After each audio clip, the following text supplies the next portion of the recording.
I want to give you a small report of what is going on in Kenya. I know you read a lot of stories in social media.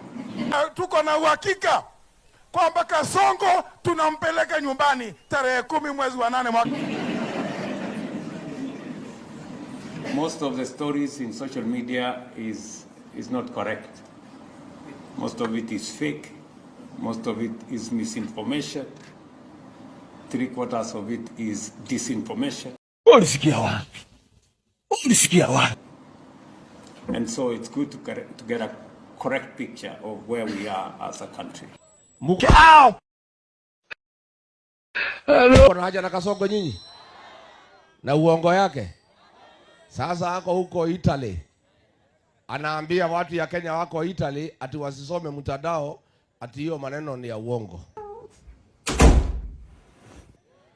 Nyinyi watu ya Italy, hii ya mtandao bado maneno iko hapa. Pigieni hii Wakamba ya Katutu, mwambie hiyo mtu ni muo.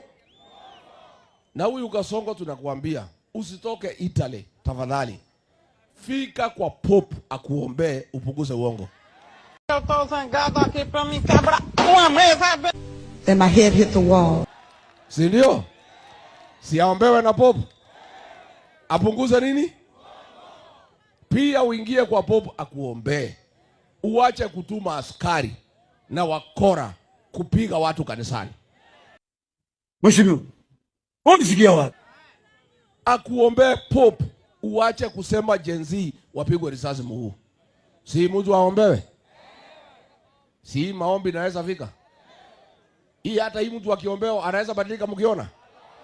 Kasongo anaweza badilika? Tuko na uhakika kwamba Kasongo tunampeleka nyumbani tarehe 10 mwezi wa 8 mwaka ujao.